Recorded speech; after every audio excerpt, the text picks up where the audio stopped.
À Jérusalem, nous sommes en direct, en ligne avec notre correspondant Daniel Haïk. Bonjour Daniel, Boker Tov. On va ouvrir ce premier journal par une page sécuritaire. Oui, une page sécuritaire relativement longue. Et pour commencer, la tension avec l'Iran et après les explications fournies par le président Trump à Davos hier, on considère en Israël qu'une opération américaine contre le régime iranien pourrait intervenir prochainement, en particulier lorsque la flotte du porte-avions américain Lincoln se sera rapprochée du Moyen-Orient.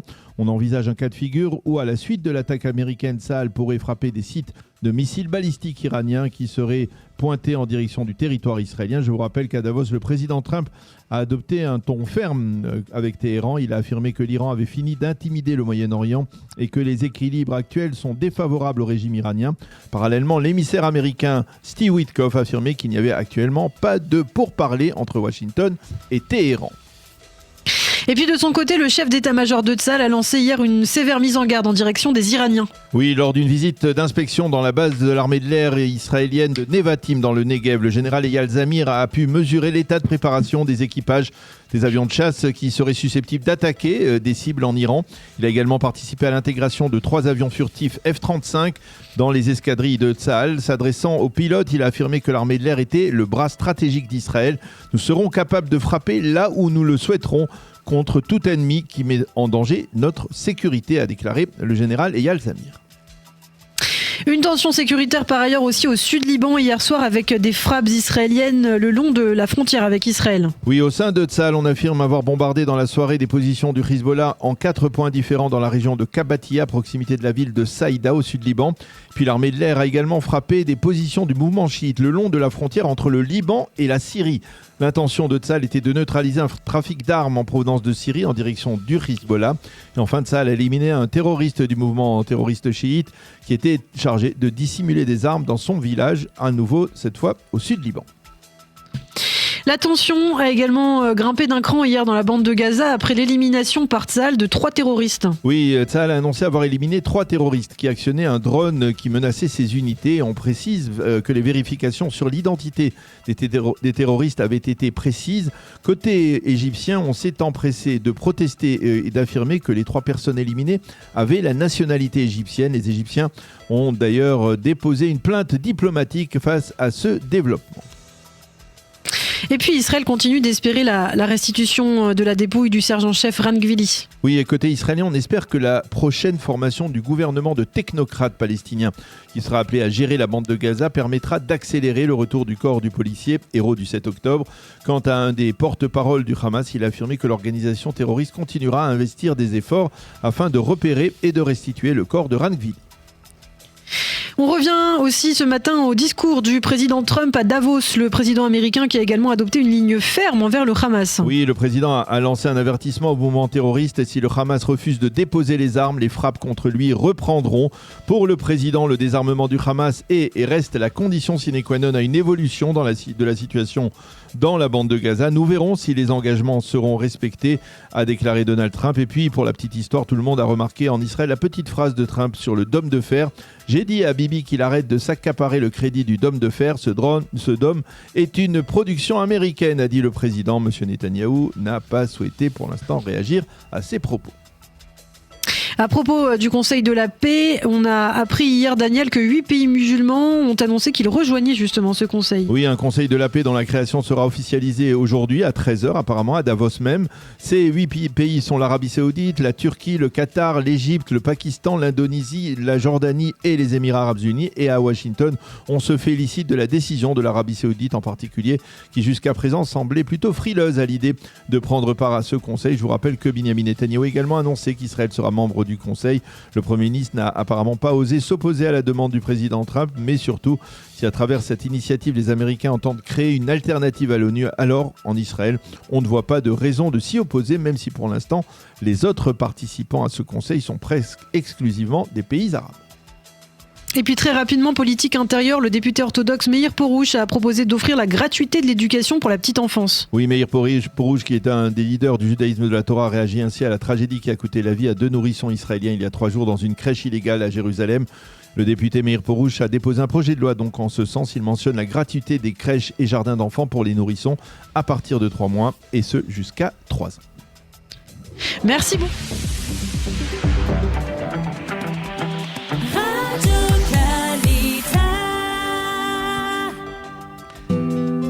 Une page météo pour compléter ce premier journal d'information.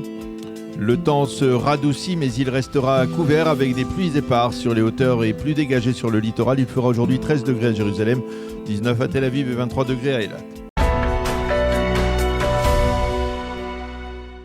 Nous avons réussi à rétablir le contact avec Avi Islama. Avi, bonjour, Boker Tov.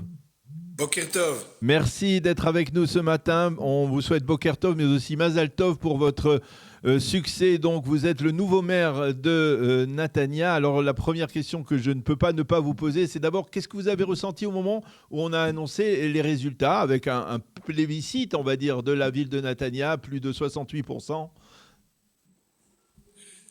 La ville de Netanya, Baruch Hashem, a décidé et bien décrit que Netanya va passer sur une nouvelle voie. Une voie dans laquelle les habitants de Netanya recevront un meilleur service et surtout, sentiraient leur ville aimée, belle et surtout en sécurité. Alors, à qui vous avez pensé tout de suite au moment où vous avez appris les résultats? Vous avez compris que vous étiez maire de Netanya. À qui ont été vos premières pensées, on va dire?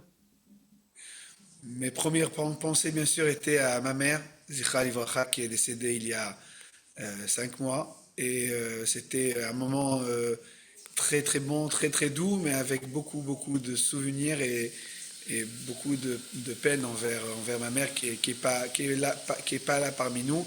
Mais Baruch Hashem, ma famille était autour de moi, ma femme, mes enfants, mon père, Shibadel Echaim Arukim, et même la famille qui est venue de France pour ce moment joyeux. Alors effectivement, on va dire juste un mot, on ne va pas s'éterniser là-dessus. Vous êtes le premier maire de Netanya qui est francophone. Et la première question que je vous posais, parce que vous êtes intervenu sur Radio Kalita, même avant les élections, mais vous êtes né à Netanya, c'est votre ville de naissance. Et d'où vous parlez aussi bien le français? Parce que on connaît les enfants des Olim de France. En général, ils parlent beaucoup plus, normalement l'ivrite, bien entendu, mais leur français, il est toujours un peu déficient. Et le vôtre, il est presque parfait, on va dire. Alors moi, je suis un vrai tsabar, je suis né ici.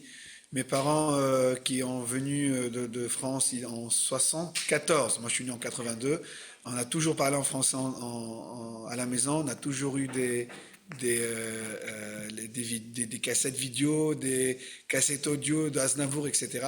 La langue française était toujours bien présente à la maison et on a fait la vie avec les deux, avec les vraies valeurs juives bien fondées dans la maison, mais aussi le chic français avec lequel on a grandi. Et grâce à ça, j'ai fait ma carrière bancaire aussi en Israël et avec la Banque Suisse Hypo Suisse, dans laquelle je suis directeur de leur bureau de représentation ici en Israël. Et bien sûr, toute ma carrière politique ici locale. Alors justement, cette carrière avec les citoyens francophones, bien sûr. Alors justement, cette carrière politique, elle vous amène aujourd'hui à succéder à la regrettée Myriam Feinberg. C'est un défi en soi de succéder à une personnalité qui a occupé la mairie de Netanya pendant 27 ans, n'est-ce pas? Oui, c'est bien ça. Madame Feinberg, Zichra Livracha, a fait beaucoup de choses pour Netanya, a ramené Netanya avec un développement extraordinaire. Nous, on est là pour amener Netanya sur une nouvelle voie après un long terme de 27 ans. Et on doit ramener Netanya avec des nouvelles valeurs et surtout une nouvelle perception de gestion dans la ville. Alors, si on peut résumer d'emblée vos objectifs, vos enjeux principaux pour développer la ville de Netanya, quelles sont les priorités pour vous? La première priorité, c'est de changer la façon de gestion de la ville dans laquelle on remettra le citoyen au centre. Moi, quelqu'un qui vient du domaine bancaire, je sais, comme toute autre entreprise, que la seule valeur d'une entreprise, d'un établissement, d'une affaire, d'une société, c'est toujours le client. Et s'il est satisfait, tout va bien, et sinon, ça va pas bien. Alors, le but, que quand on se lève le matin, la première question de tous les employés de la mairie, comment ça fait avancer nos clients. Et nos clients, c'est les citoyens de Netanya. Et c'est avec cette perception-là et avec cette façon de faire-là qu'on va faire des très grands changements qui vont être sentis très très bientôt. Alors, et une question plus spécifique, bien entendu, pour l'importante communauté francophone et l'importante communauté des Olim, c'est-à-dire à court terme, comment on peut améliorer, on va dire, la Klita, l'intégration, c'est un sujet de prédilection ici pour Kalita, des Olim de France dans cette ville de Netanya. Comment on peut faire en sorte que véritablement Netanya soit plus encore qu'elle ne l'est aujourd'hui, la ville qui est plébiscitée par les francophones? La conseillère municipale Liora Levy, qui m'a soutenu aussi dans les élections, qui est en charge de l'intégration, on a déjà fait une première réunion sur ce sujet-là. On va mettre en place une coopération, un partenariat avec les associations et bien sûr Kalita pour améliorer l'intégration des Olim, surtout dans les domaines de l'emploi et bien sûr des adolescents. Alors, on l'a bien remarqué, vous vous êtes présenté, on va dire, sous une candidature indépendante, mais vous avez obtenu le soutien du Likoud et en particulier de Binyamin Netanyahou, qu'on a vu se déplacer le jour des élections pour vous soutenir. Ce soutien, c'est une déclaration, on va dire, d'appartenance politique ? Non, c'est un partenaire. C'est aussi, bien sûr, j'admire beaucoup notre Premier ministre Netanyahou, mais c'est surtout un partenariat entre la mairie de Netanya et le gouvernement de l'État d'Israël. Il faut comprendre que Netanya est un point stratégique de l'État. C'est la 6e ville d'Israël, au centre du pays. Et je pense qu'un partenariat entre la mairie et le gouvernement avec tous les ministères, c'est très très important pour faire avancer la ville, pour le développement de la ville et surtout pour l'avenir. Le grand défi que dans les prochaines années vous souhaitez relever pour Netanya, c'est quoi ? La priorité des priorités ? Alors, comme j'ai dit au début, la première chose à faire, c'est le côté de service pour le co-citoyen. Ouais. Mais si on veut un vrai défi, et c'est pour cela que la liaison et le contact avec le Premier ministre est très très important. Je pense que l'État d'Israël et Netanya pourront amener un très grand défi dans le domaine du logement et d'habitation. Je pense que Netanya peut grandir à la condition que ses bords vont grandir pour améliorer le transport et surtout les logements, pour amener un logement plus accessible et mieux géré. Alors, un dernier mot, vous avez quelque chose à transmettre, un message à transmettre à la communauté de francophones de Netanya en particulier ? Bien sûr. D'abord, je veux remercier pour le grand soutien. On est arrivé à 70% des voix avec la communauté francophone, avec bien sûr les autres communautés. Et pour ce soutien-là, je veux dire merci. Je pense que ça a été une grande victoire, pas seulement personnellement pour moi, mais surtout pour la communauté francophone et surtout pour le message que l'union du peuple d'Israël est important pour nous comme une vraie valeur. Et Bezrat Hashem, avec cette union-là, on va continuer à gagner et continuer, Bezrat Hashem, à avoir des très très grandes victoires au niveau local et au niveau national. Eh bien, Avi Slama, merci beaucoup de nous avoir accordé cette première interview après votre élection à la mairie de Netanya. On vous souhaite bien entendu d'ici de Jérusalem bonne chance, Be'atzlacha, beaucoup de réussite pour votre mission. C'est un défi important. Merci beaucoup d'avoir accepté de répondre à nos questions ce matin. Bonne journée, bonne chance, à bientôt. Merci beaucoup, Daniel. Que de bonnes choses.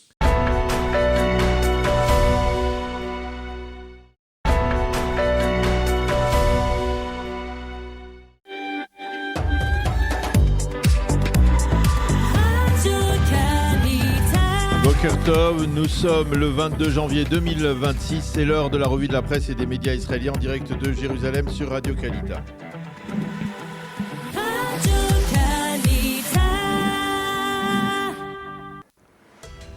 Nous commencerons cette revue de la presse israélienne par le Israël Hayom qui a choisi de titrer sur la mise en garde sévère lancée hier à Davos par le président américain Donald Trump à propos de l'Iran. Restez vigilants, a dit le président Trump en soulignant que les États-Unis acheminent actuellement une aide importante, une aide militaire dans la région. J'espère que nous n'en aurons pas besoin, a dit le président. Les estimations des experts sont qu'une offensive américaine contre l'Iran pourrait intervenir dans un délai de quelques semaines. Le Maariv, lui, affirme que l'armée américaine serait prête à opérer dans la région d'ici une semaine. Et de manière assez paradoxale, Ariel Kahana, le correspondant diplomatique d'Israël Hayom, constate toutefois dans son commentaire que le président Trump s'est montré plutôt conciliant avec l'Iran et de facto il a totalement oublié les opposants iraniens qui attendent toujours la fameuse aide qui doit arriver, et il n'a pas mentionné les massacres qui ont coûté la vie à des milliers de manifestants opposés au régime iranien. Au bas de sa première page, le Israël Hayom révèle que le Hamas a remis au pays médiateur l'Égypte et le Qatar ses conditions à son propre désarmement. Et l'une de ces conditions mentionnées en évidence ce matin, c'est la garantie de demeurer une force politique dans la bande de Gaza. Autre condition avancée, ce serait d'obtenir pour les leaders du mouvement terroriste une immunité contre des éliminations sommaires de la part d'Israël. Le Hamas conserverait aussi une petite force armée dans la bande de Gaza. L'initiative de ces conditions a été lancée par la Turquie, mais l'autorité palestinienne d'ores et déjà s'oppose à ces conditions avancées donc par le Hamas. Le Yediot Aharonot consacre ce matin sa manchette à la confrontation de plus en plus directe entre Donald Trump et l'Europe. Le journal évoque bien sûr le discours prononcé hier par Donald Trump à Davos et les craintes de voir un effritement de l'OTAN. À Davos, face à des chefs d'État européens stupéfaits, le président américain a détaillé son nouvel ordre mondial et cela va de l'affirmation selon laquelle sans les États-Unis, vous seriez tous en train de parler allemand, jusqu'à l'annonce selon laquelle l'Iran n'est plus le pays voyou du Moyen-Orient, passant par son intention de racheter bien entendu le Groenland. Voici comment Trump est en train d'ébranler l'alliance historique entre les États-Unis et l'Europe, écrit le Yediot Aharonot ce matin en sous-titre. Et en page intérieure, le journal élargit le volume des turbulences en soulignant que pour la première fois depuis 100 ans, le Canada a organisé des manœuvres militaires qui simulaient une invasion de l'armée américaine sur les territoires canadiens. Dans un éditorial intéressant, dont un extrait est en première page du Yediot Aharonot ce matin, Kobi Berda analyse les déclarations de Donald Trump. Et il écrit « De prime abord, il s'agit d'un ramassis de caprices sans aucun lien les uns avec les autres. Le Venezuela, le Groenland, l'Europe, le Moyen-Orient, des déclarations grossières et provocatrices de Donald Trump. Mais si l'on prend un peu le temps d'avoir du recul par rapport à ces déclarations et que l'on tente de réfléchir à ce qu'il appelle la mode Trump, on peut dévoiler une seule et même trame. Ce n'est ni de l'idéologie, ni de la diplomatie, ce n'est qu'une lutte acharnée pour détenir une ressource qui sera déterminante au XXIe siècle, à savoir l'intelligence artificielle. Et puis les quotidiens israéliens reviennent ce matin sur ce Conseil de la paix que Donald Trump s'apprête à créer aujourd'hui dans le cadre de la reconstruction de la bande de Gaza. Il en fera l'annonce à Davos et le Yediot Aharonot explique qu'avant même que ce Conseil ne débatte de l'avenir de Gaza, il semble de plus en plus se transformer en une tentative de Trump de créer une institution d'envergure mondiale qui puisse se substituer à l'ONU.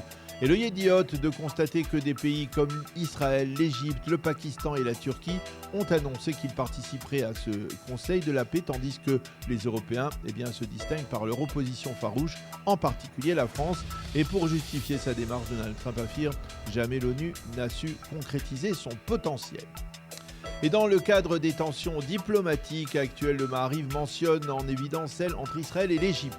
Une tension qui existait déjà de longue date, on le sait, mais qui a brusquement grimpé au cours des dernières 24 heures après l'attaque par Tsahal dans la bande de Gaza d'un véhicule dans lequel se trouvaient des résidents égyptiens qui apparemment œuvraient à la reconstruction de la bande de Gaza. C'est la version de l'Égypte. Selon la version de Tsahal, les forces israéliennes ont repéré des suspects, des terroristes qui actionnaient un drone qui appartiendrait au Hamas et qui menaçait les soldats de Tsahal. Tsahal a donc obtenu le feu vert d'éliminer ces suspects qui étaient en voiture, ce qui a été fait. Maintenant, l'Égypte donc affirme qu'il ne s'agissait pas de terroristes, mais de simples citoyens égyptiens. Et cet incident pose à nouveau le problème de l'acheminement par drone qui viendrait du territoire égyptien vers la partie contrôlée par la bande de Gaza de matériel militaire, essentiellement des fusils mitraillettes dans la bande de Gaza.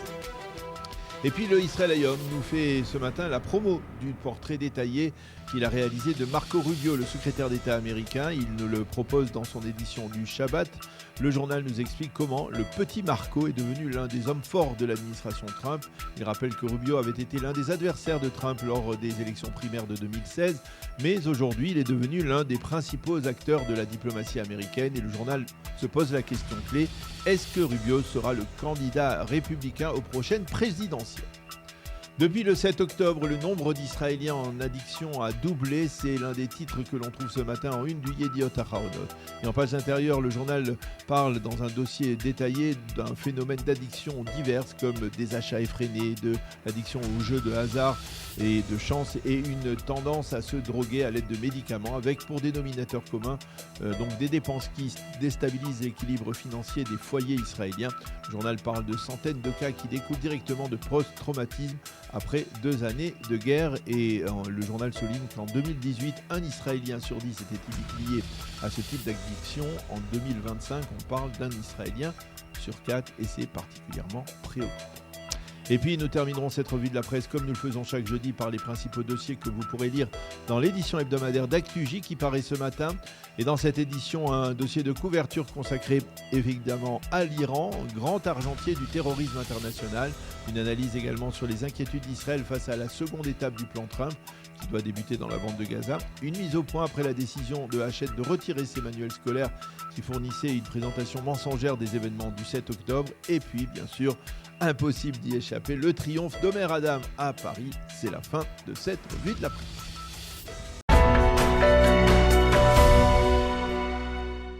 Boker Tov, merci d'être avec nous comme fidèle au poste chaque semaine pour nous donner un éclairage de la paracha de la semaine sous le prisme de l'actualité.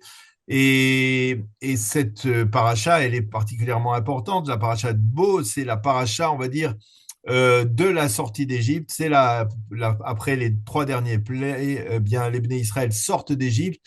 Et elle est marquante d'abord parce qu'on sait que c'est, comme le dit le fameux premier Rashi de Bereshit, dit normalement la Torah elle aurait dû commencer cette semaine dans la paracha avec un Chodesh Hazeh Lachem Rosh Chodashim, c'est-à-dire le nouveau mois et la nouvelle année devait commencer à l'époque au mois de Nissan avec donc en prélude de la sortie d'Égypte. Mais ce matin, je voudrais que l'on revienne avec vous sur un aspect qui nous rapproche aussi, on va dire, de ce qui se passe, de ce qui s'est passé et de ce qui se passe actuellement en Iran, à savoir la liberté du peuple d'Israël, la sortie d'Égypte.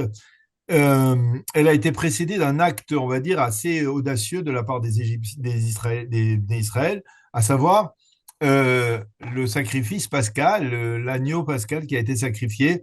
Alors là, à l'époque, c'était donc le 10 Nissan, 4 jours avant la sortie d'Égypte. Pourquoi c'est un acte qui a une dimension spirituelle, à votre avis, cette décision?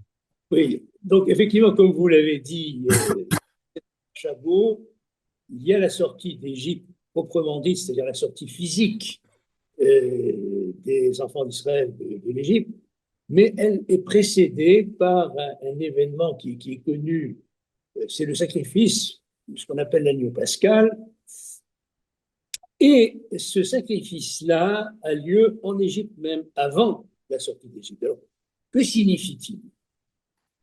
En fait, l'agneau, le bélier, est une divinité centrale du panthéon idolâtre égyptien de l'époque. Et en sacrifiant un agneau, à la demande de Dieu, les enfants d'Israël se sont en quelque sorte émancipés mentalement, spirituellement, de l'idolâtrie égyptienne à laquelle ils adhéraient jusque-là.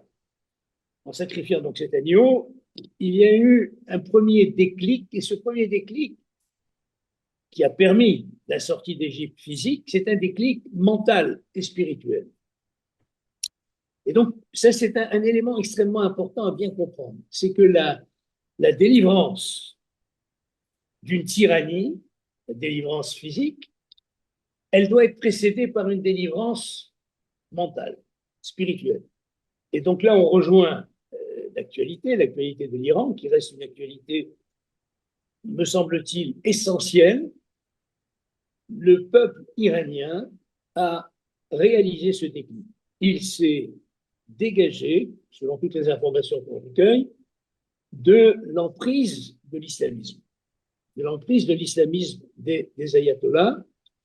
Et cette libération mentale, peut-être spirituelle, est certainement le point de basculement qui fait que ce régime-là est absolument condamné. Alors, il y aura peut-être un coup de pouce militaire, mais tôt ou tard, le régime des ayatollahs est condamné parce que le peuple iranien ne veut plus de l'emprise de l'islamisme. Et ça a des répercussions très importantes, pas seulement en Iran. Ça aura des répercussions extrêmement importantes sur l'ensemble des pays qui sont touchés par l'islamisme. N'oublions pas que l'Iran a été le principal fourvoyeur de fonds, d'hommes, d'idées à travers le monde pour soutenir l'expansion de l'islamisme, pour soutenir la continuité de la conquête musulmane dans le monde. Et donc, ce qui se passe en Iran, ce changement de vision du peuple iranien par rapport à l'idéologie qui est toujours imprègne la société iranienne, est un moment absolument décisif.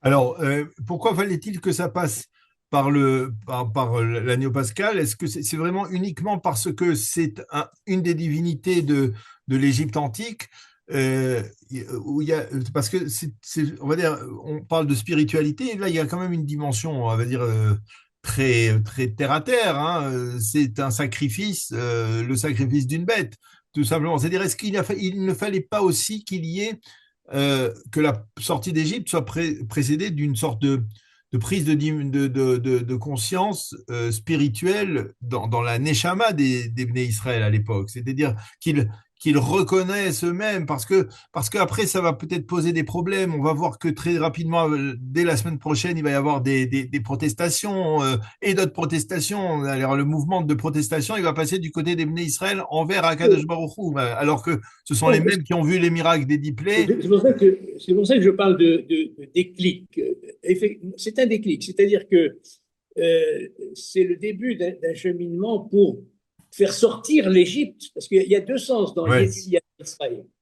Il y a la sortie d'Égypte, c'est la traduction classique, on sort de l'Égypte, mais il y a Yetziat Mitzrayim en hébreu, ça peut vouloir dire la sortie de l'Égypte intérieure. Faire sortir l'Égypte de nous-mêmes. Voilà, faire sortir l'Égypte de nous-mêmes, exactement. Et donc, le premier déclic, c'est ça, parce que pour les Égyptiens, le fait de sacrifier un agneau, donc qui était le bélier, qui est au centre de leur panthéon idolâtre, c'était une profanation extrêmement grave. Donc c'était à la fois un geste, je dirais, un changement de la part d'Israël, qui ont eu le courage de le faire, et le début, je dirais, d'un processus de libération de l'intérieur d'eux-mêmes de l'Égypte, et ça a pris du temps, comme ça prendra certainement du temps, je pense, avec la libération de l'islamisme. Et j'ajouterai une chose à propos, pour faire vraiment le lien et la comparaison qui est pertinente. L'agneau pascal, c'est donc, comme on l'a dit, commencer à se débarrasser de l'idolâtrie. L'islamisme est une idolâtrie. L'islamisme est une idolâtrie de la mort. Comme tous ceux qui en sont sortis le disent et le répètent, au centre de toute l'idéologie islamiste, il y a la mort. Il y a l'adoration de la mort, donner la mort, mourir soi-même en martyr. Et l'éducation des enfants à Gaza était tournée vers cette éducation à la mort. Et donc, il y a aussi dans l'islamisme une idolâtrie dont j'espère, le peuple iranien est en train de se débarrasser, et j'espère qu'ils entraîneront, et ça prendra certainement du temps, le reste des populations contaminées par l'islamisme. C'est-à-dire, vous pensez que on est en train de vivre des événements, on va dire, de dimension particulièrement historique, c'est-à-dire même biblique, qui vont renverser, on va dire, ce mouvement effectivement, de haine, de mort qu'est l'islamisme intégriste. Et ça peut se retourner donc en faveur d'Israël, un peu comme vous le disiez lors d'une des premières émissions, on parlait du fait que Ishmaël et Israël, Ishmaël et Yitzhak avaient enterré ensemble Abraham et que Ishmaël avait reconnu, on va dire, la supériorité d'Yitzhak à la fin, au bout du compte. Oui, c'est une des évolutions possibles. On entend aussi des voix de musulmans Oui. qui semblent échapper à l'emprise de l'islamisme et qui se rapprochent des juifs qui le disent. On les entend, on les voit sur les réseaux sociaux. Donc c'est possible, c'est souhaitable et c'est possible. Eh bien, David Saada, merci beaucoup de nous avoir livré cet enseignement. Donc, au cœur de la paracha de cette semaine, avec la sortie d'Égypte, et cette sortie d'Égypte qui est précédée, on va dire, d'une prise de conscience spirituelle à l'époque, donc il y a plus de 3300 ans, et également, apparemment aujourd'hui aussi, d'une certaine manière, avec une prise de conscience de la part des opposants, de la nécessité de balayer, on va dire, l'islamisme dans la région et peut-être même à travers le monde. Merci beaucoup, David, d'avoir été avec nous. Shabbat Shalom, à bientôt. Shabbat Shalom. Qui laisse la communauté internationale bouche bée. On parle d'un conseil de paix, une sorte d'ONU 2.0. Alors, imaginez la scène. Vous êtes un chef d'État, vous recevez une invitation de la Maison-Blanche, et au lieu d'être convié à un sommet classique, on vous propose de faire partie d'un club très spécial. Un conseil de paix. C'est la toute dernière invention de Donald Trump qu'il a lancée donc ces dernières semaines. Tout est parti de l'instance que l'administration américaine avait imaginée pour superviser la reconstruction de Gaza. Mais avec Trump comme avec Trump, ça ne peut pas rester dans les clous. Et donc le président américain a décidé d'élargir ce concept et il s'est dit pourquoi pas en faire une instance qui s'occuperait de régler tous les conflits dans le monde, de garantir la stabilité mondiale. Alors, qu'est-ce qu'il y a dans cette charte dont certains médias ont pu se procurer une copie ? D'abord, un ticket d'entrée. Pour siéger de façon permanente dans ce conseil, il faut verser $1 milliard en cash. Les pays qui ne payent pas n'auront qu'un mandat de 3 ans qui sera révocable par le président du conseil. Et ce président du conseil n'est autre que Donald Trump lui-même, qui a déjà d'ailleurs annoncé qu'il avait l'intention de rester à la tête de ce conseil de paix, même après la fin de son mandat à la Maison-Blanche. Alors, la liste des invités est longue. Il y a environ 60 pays qui ont déjà été contactés. Et c'est une liste qui est assez éclectique. Ça va de la France à la Chine, en passant par la Turquie d'Erdogan, la Russie de Poutine, donc, et tous les pays du Golfe, etc. Donc, on voit que Donald Trump vise là. Certains ont déjà dit oui. L'Argentine, la Hongrie, les Émirats arabes unis, le Bahreïn, le Qatar. La liste devrait encore s'allonger dans les prochains jours. D'autres pays ont annoncé qu'ils étudiaient la proposition, comme l'Allemagne ou l'Italie. La France, en revanche, a dit non, ce qui n'a pas manqué de susciter la colère du président américain. Alors, qu'en est-il pour Israël ? Le Premier ministre Benjamin Netanyahou a accepté de faire partie du Conseil de paix. Mais en Israël, ça a été accueilli de manière assez mitigée. D'abord parce qu'il reste encore un otage israélien dans la bande de Gaza, Ran Gvili, et qu'il était attendu qu'on conditionne toute avancée, toute participation à la restitution de la dépouille de ce policier qui a été assassiné le 7 octobre 2023. Ensuite, l'aile droite de la coalition n'est pas du tout satisfaite de cette décision du Premier ministre. En effet, pour elle, une telle adhésion revient à adhérer à un Oslo 3. Ça revient à un abandon politique qui, d'après certains responsables, ramènerait Israël, je cite, à des jours sanglants.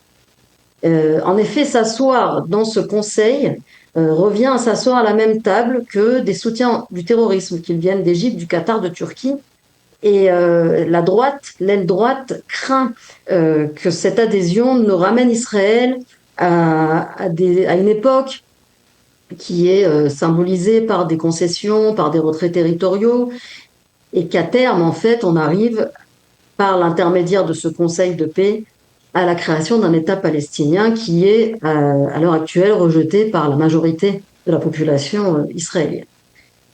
Quoi qu'il en soit, cette idée, ce Conseil de paix, marque la fin d'un consensus qui s'était effrité ces dernières années autour de l'ONU comme organisation suprême sur la scène internationale. D'ailleurs, Donald Trump n'a jamais beaucoup apprécié l'ONU, il ne s'en est jamais caché.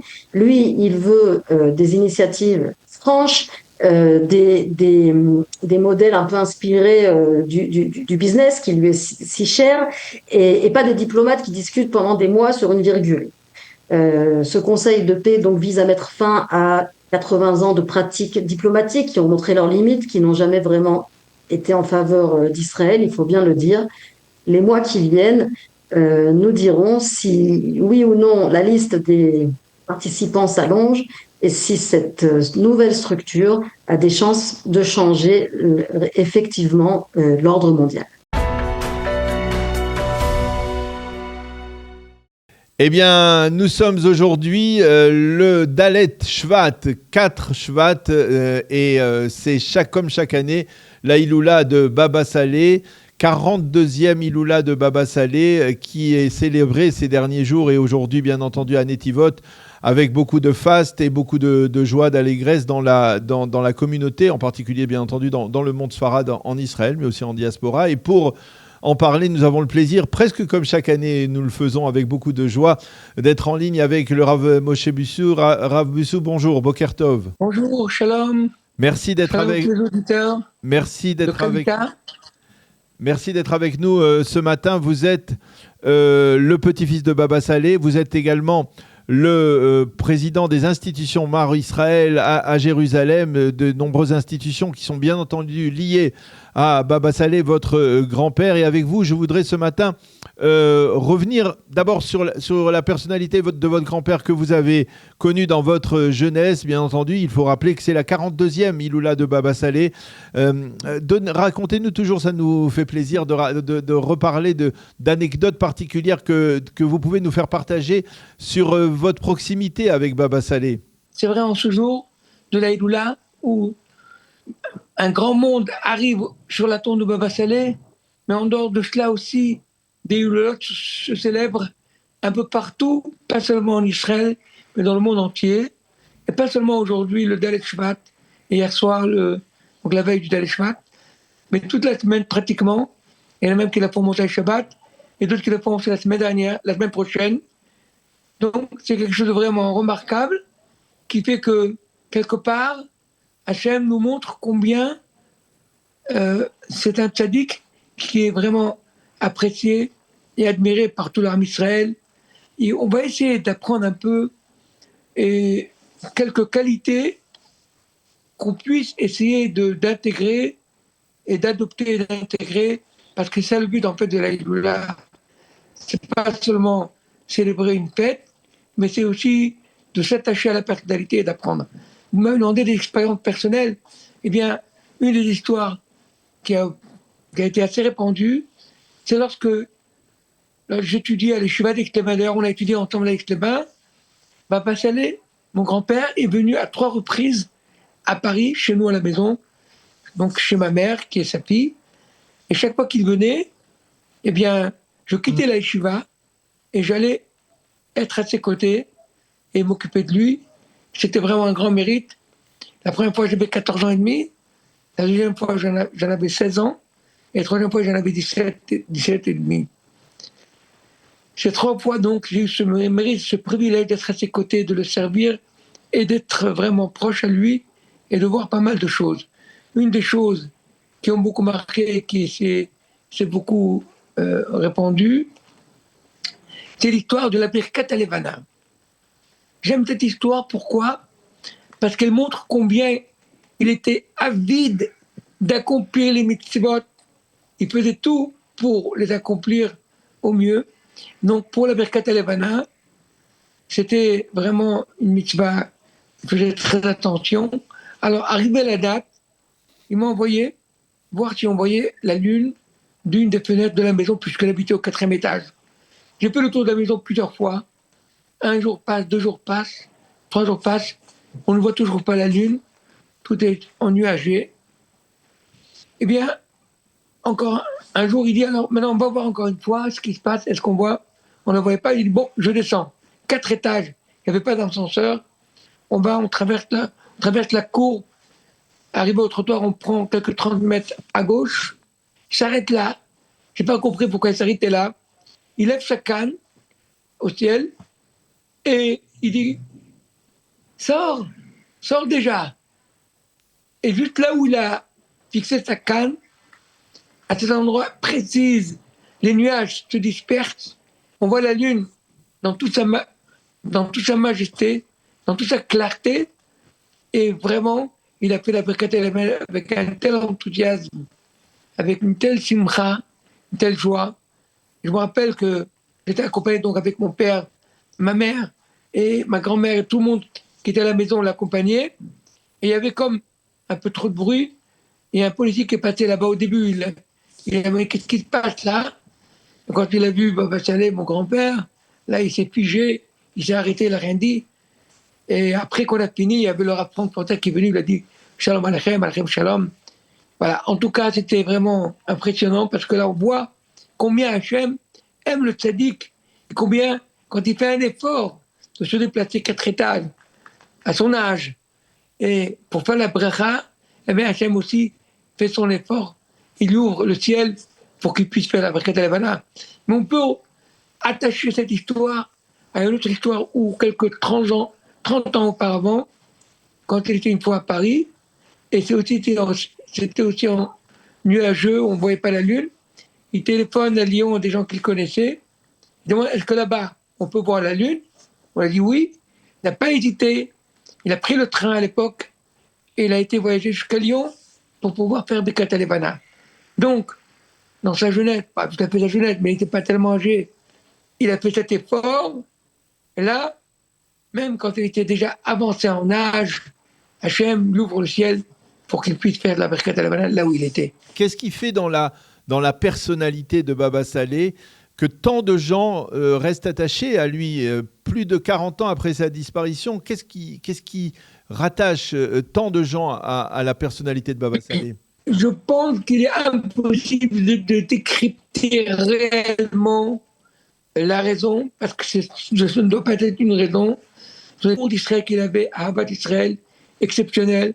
On peut parler de la simcha qu'il avait dans l'accomplissement des mitzvot. Il faisait des seudot, des ilulot. On peut parler du Zikoué Rabim qui faisait et ramenait, il diffusait la Emouna de par sa grandeur et sa kedusha, sa sainteté. On peut parler aussi de ses connaissances en Torah qui étaient vraiment exceptionnelles. On peut parler aussi des miracles qu'il faisait justement par amour pour Israël, qu'Hachem faisait à travers lui. Mais bon, on va essayer de prendre par exemple un détail, peut-être par exemple la simcha. Parce que la simcha, c'est quelque chose de fondamental dans le service divin.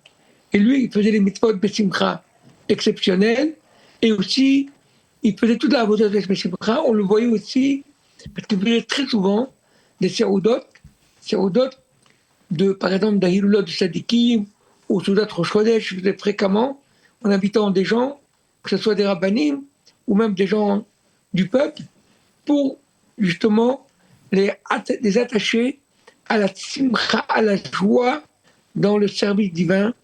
Et peut-être qu'il y a un rapport avec la chanson la plus connue de Baba Saleh, c'est Esmach Bach, Esmach Bach, Esmach Bach, Esmach Bach, Esmach Bach, Esmach Bach, Esmach Bach el Olam. Alors, j'ai pensé, parce que dans le Pasuk, Shema Yisrael, Hashem Elokeinu, Hashem Echad, le Ain et le Dalet sont des lettres capitales, en gros caractère, dans le Sefer Torah. Et ça fait aide. Et dans les Zohar, on dit, quand on fait le chemin, on témoigne de l'existence d'Hachem, Hashem Elokeinu, c'est notre Dieu, et de son unité comme quoi il est unique, Hachem Echad. Mais les lettres restantes, dans le schéma, c'est le Shin Mem, dans Echad, c'est Aleph Het. Quand tu prends le Shin Mem, tu mets entre le Aleph Het, on obtient le mot Esmach. Le Zohar dit, c'est pour nous dire que quand on dit le Shema Israël, il faut le faire Besimcha. Besimcha. Et je n'ai pas de doute que lorsque Baba Saleh il a écrit, il a rédigé le texte de cette chanson Esmachbach, il avait ce Zohar devant ses yeux qui nous fait donc ce message, comme quoi on doit faire Avodat Hashem et surtout le Shema Israël qui est accepté sur soi le joug d'Hachem, où il y a dans ce verset la base de la Emouna qui représente les 2 premiers commandements, parce que Hachem Elokeinu représente Anochi Hachem Elokecha, ça veut dire croire en Dieu, et Hachem Echad, Hachem est unique, représente le 2e commandement, Lo Yilecha Elokim Achrim Al Panai, ça veut dire comme quoi il n'y a pas d'autre Dieu si ce n'est qu'Hachem, le Dieu unique. Donc ces 2 commandements qui sont la base de la Emouna, on doit le faire Besimcha. C'est une des choses qu'on doit apprendre de lui. Et je pense que aussi, c'est relié aussi à l'amour d'Israël exceptionnel qu'il avait, à Ahavat Israël, que on l'a vu, comment il consacrait du temps à chaque personne, les gens qui venaient le voir. Très souvent, il allait des fois jusqu'au bout de ses forces pour recevoir les gens, pour leur donner des réponses et des bénédictions et des berachot, des prières et des conseils. Tout cela par amour. Des fois, il était vraiment à bout de force. Je me rappelle que ma grand-mère lui disait des fois, ça y est, tu n'en peux plus, tu es à bout de force. Et lui disait non, les gens sont venus de loin, je fais ce que je peux jusqu'au bout. Et ça prouve l'amour d'Israël qu'il avait illimité. Peut-être quelque part, c'est ce que le Ham Israël lui rend en retour en faisant cet hommage et cette admiration un peu partout dans le monde, à travers les œuvres qu'on fait un peu partout dans le monde. Alors voilà, Israël, c'est l'amour d'Israël et c'est tout à fait normal puisque Baba Saleh, c'était Rabbi Israël Abou Hatzera et que effectivement il portait l'amour d'Israël et il le faisait avec beaucoup de joie, comme vous nous le disiez, dans la shmira de mitzvot, dans le respect des mitzvot. Et effectivement, il reste une personnalité, un personnage tout à fait hors norme dans l'histoire du judaïsme, de nos dernières générations. Merci beaucoup, Rav Moshe Eliaou Boussou, petit-fils de Baba Saleh, et également président des organisations Maor Israël, qui porte aussi le nom, donc, au nom de Baba Saleh. Merci beaucoup d'avoir accepté de répondre à nos questions, de nous avoir fait partager pendant quelques instants Je tiens à ajouter aussi un autre détail. Oui. De par sa personnalité, sa grandeur spirituelle, il a aussi diffusé de son vivant une grande émouna. Beaucoup de gens qui n'ont pas eu l'occasion et le mérite de grandir dans la Torah, dans les mitzvot, et quand même, à travers la connaissance de ce personnage qui a été tellement admiré, se sont rapprochés, attachés à la émouna, à la foi en Hachem, qui traverse aussi, qui passe par la émouna des Sadikim, comme il est dit, Vayamilu B'Hashem ou B'Moshe Avdo. Quelque part, il a beaucoup rapproché les gens à la Torah, à la émouna, à l'observance du Shabbat. Très souvent, avant de venir les gens, il leur demandait « Est-ce que tu es Shomer Shabbat ?» Et ce n'est qu'alors, en lui demandant de commencer à faire le Shabbat, qu'il lui faisait des brachot, et les brachot se réalisaient. Des fois, des gens paralysés, tout d'un coup, il lui disait « Lève-toi » et il se levait, bien sûr, après avoir reçu sur eux le Shabbat. Alors, on voit que même après qu'il nous a quittés, 42 ans après, encore, ce message de Emouna continue à être diffusé partout dans le monde et des gens continuent à se rapprocher à la Torah, à la Emouna, à la foi en Hachem et à l'accomplissement des mitzvot grâce à la grandeur de ce tzaddik et à sa sainteté. On va continuer à suivre son chemin en essayant chacun de nous aussi être un représentant d'Hachem et en diffusant la parole d'Hachem, la Emouna en Hachem. Comme dit le Rambam, le vrai amour envers Hachem s'exprime en essayant de rapprocher le maximum de gens à la Emouna, à la foi à la croyance en Hachem et à l'accomplissement des mitzvot. Merci beaucoup. J'espère qu'on va mériter ainsi, Bézat Hachem, Merci la beaucoup. Géoula Shlema, במהרה בימינו, אמן ואמן. כתוב ברידיו משיח, וכן יהי רצון ונאמר אמן. Merci beaucoup encore une fois, Rav Moshe Eliaou-Boussou, d'avoir accepté de répondre à la question, de nous avoir fait partager quelques anecdotes de votre proximité avec Baba Saleh. Merci à l'occasion donc de cette Iloula. Merci et bonne continuation. Be'atzlacha, à bientôt.